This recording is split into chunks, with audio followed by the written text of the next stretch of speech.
What's going on, ladies and gentlemen? Back at Super Games with Alex, the new tier overlord. Yeah. He's cooked up some spice for post Darkwing Blast, pre Magnificent Mavens. So kind of in a weird twilight, but I think he's got a really interesting list that you guys will be happy to see. Yep. All right, so we'll get right into it. So for the tiers, we just played 2 Rhino, 3 Sharon, 3 Merly, and 3 Hovinus. This is like the only one we don't max out on, just because we do play another package, which lots of times will consume your normal summons, so you don't want to play too many normal summons. Basically, is like the reason for that. Makes sense. So standard tier name, -1 Rhino. And then we main deck the Fenrir. I mean, this card's just like super broken. Like if you play it correctly, it can get like 2 to 3 interruptions out of your opponent. Yeah, this card's just like insane. I will say though, so I'll move on to this. We do still play the Bystial package in the main with the Fenrir. We play a smaller package just because these do kind of conflict with like the Fenrir a little bit. Like this card doesn't really conflict at all because this is just like your searcher. So if you draw this, it's fine. These are the only ones that you can draw that like you probably don't want to use going second if you draw Fenrir, just because you want to make sure like your Fenrir is live. But like worst case scenario, like versus Spray, you can just hit their elf target, or versus Tier, you can hit their Tier names when they know on your turn to like stop them from fusion summoning. Yeah. So they're never really dead, anyways. Like Infinitor's just like too good, like not to play. And then we play the 3 Starfrost, 3 Vsauce Michael here, and 1 Rykar. I see a lot of people play 2 of this. I'm not really sure why. Like, they play 2 of like all the Scareclaw stuff. Like honestly. You're going into your Scareclaw place like before you even mill, so you never really comes up where you like mill a Scareclaw piece and you can't like full combo, because you should, if you're playing it correctly, you should be just going for like the Scareclaw combo first thing you do, and like milling the monster isn't that bad because you can just shuffle back with a Tier, so it's like it's just like completely fine to mill. And then for like the adventure stuff, we play the standard, like I actually only play 1 right. So in my older list, which I didn't show in here, I was playing like 55 cards with 2 right, 3 intention, and that felt really good. I cut this list down to like 47, so I didn't want to like clog too much on drawing adventure, and like especially like versus like all the like Eradicator decks. You just play like the minimum amount that you need for like the adventure package. Yeah. And like if you mill it, like obviously it doesn't matter. Like you're just interested. Like most of the time, you're not trying to draw these because you're basically just going -1 if you think about it. Like you're really just trying to mill this card, and it's just like plus a million when you mill it. Like drawing is not bad either, but like most of the time you just want to mill enchantress. Yeah, it's not like a regular adventure deck. It's just like. And then for the field spells, we play that, and we play the Scareclaw one, and a Tearlament. So like everyone knows this card does. This card's insane. Terraforming, like 4th copy of this card basically.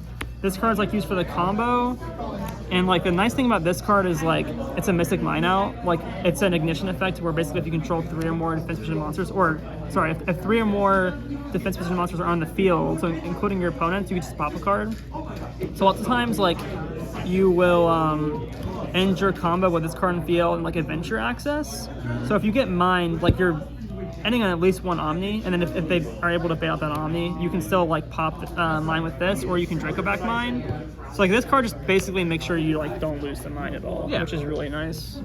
And then for like the rest of like the tier spells and traps, we just play 2 Scream, and then 2 of this. This card I honestly haven't gone too much testing with, but this card seems like literally like insane in theory, because in this deck, what you want to do a lot of the time is like when you summon Kit, you want to grab Meryl to just maximize your mills because you're trying to mill Enchantress, and so lots of times you miss out on getting access to like the tier trap card. So what Scream does is like when it's milled, it basically gets you access to the tier trap, and like even opening it is fine because it's just an extra mill 3 if you open it, and it's like a pseudo like it like drops all your opponent's monsters attack by like 500 when you special summon a tier and you control a tier monster. So like that comes up a lot too, which is really, so this card just does everything for you. It's really nice, and like it's searchable versus kit, so it's like a searchable extender as well if you want one. And then the last Scareclaw card, just play one of these. Yeah, you just use it for the combo. It's just a monster reborn for Starfrost or Rykart. And then the board breakers, you play 3 Super Poly. That's the only one I was playing. I was going like back and forth between this and Droplet. But I think this card's just like more versatile, like especially in like the Bystial format, with all the cards being darks. Like this card's actually like a lot better this format than it was last format. So I like this card a lot. Especially, yeah, right now it's kind of like weird in between. And then 2 power spells, Foolish and Instant Fusion. Yeah. Yeah, I was gonna ask you about Foolish earlier with the adventure package, but yeah, there it is. Yeah. I probably should include that with this. I mean, this is, honestly, it's more than that in your deck, obviously. Yeah, a lot of the time if you draw this, you're depending on how your hand is, if you can't play through multiple interruptions, then you can just go for adventure like straight away. But lots of times you're holding this card, you're like waiting to see like what names you mill, or if you mill Enchantress or not, and then you're using this like ledger in your turn. So this card is like oftentimes a lot more than just like a write. Like most of the time, honestly, it's like a tier name that you're missing. So Foolish is like a lot of versatility in this build. And then for our extra deck, we just play like the 3 tier fusions, including the new one. This card is insane. Like, it stops Nib, it stops Right, and it's just like so easy to make. It's recurable. Stops double cross. Yeah, stops double cross. It's like super easy to make, super recurable. It's just like a really good boss monster to summon. Like this card's a lot harder to make, so like. And it makes your like awkward hands where you don't have access to the trap like a lot better, because this can send any tier. So like if you get on this plus Elf, it's already like 2 or 3 interruptions. I think it's at least 3 interruptions, even if you don't hit. So it's just crazy. And then for the rest of the fusions, we just play the standard 3 still. I think you still need to play these just so you can have recyclability. Like these cards obviously come up a lot, and then like Mud Dragon, like being able to like toolbox out of 4 whenever you need one is really nice too. And then like the targeting effect on this guy actually comes up a lot too, like versus the mirror, especially. It just turns off like everything they have, like their traps. Yeah. And Kaleido. So yeah. And then we play the 1 Scareclaw Link. You just play 1 for the combo. We play Elf, Sprint, Dark. Those are our Link 2s. This card is, Dark's insane. Sprint like also makes this deck a lot more consistent. So yeah, these links you just kind of play because they're just like good. And then dude, the Starlight Dark, the camera does not capture how gorgeous that card is. Yeah, it like glows in real life. This card was like one of my best investments. I bought this card when I was like $220. And I think it's like over $600 now. So it like looks like it's glowing. Yeah, I was pretty happy with this card. And then we still play Curious.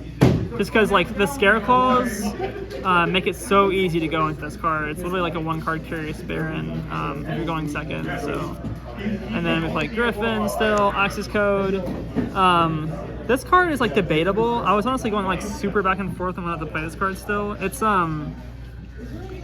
definitely cuttable. But I do still want to like side the Eradicator, and just because Curious is like so easy to toolbox out now, and with the addition of being able to make this card as well, just makes Eradicator like super accessible, and like all the Bystial cards are Eradicator targets except for Lubellion. So like I do like Griffin being able to just blow out the Runic Sprite decks, and then the 1 Baron. Makes sense for the combo. Yeah, I guess I'll quickly go through the side. No, I mean, if you don't want to go through the side because it's not really a tournament deck profile, I understand. But if you want to just throw down a couple ideas. Yeah, I'll show like a few cards. So like this card's pretty good. Just stuff you can think about. Yeah. It's not an exact side deck. But yeah, these cards are, it's kind of like a little bit outdated, but like these cards I both think these are like still really good. And then like obviously with the like if you're not playing Fenrir in the main, you should be signing that card probably. Yeah, like that's basically it for the deck profile. A lot more testing to be done, but Yeah, this honestly, there's deck not is- enough time to test it because the deck will be irrelevant in a week. Yeah, it's gonna be like, it's weird because like they normally don't release like super good sets like this back to back, but The meta Yeah. must be power correct. yeah, I guess so. Yeah, it's like it's super Anyway. weird, but yeah. Appreciate your getting your deck profile. Hope to see what you're doing when the Ishizu cards come out. Yeah. All right. Peace.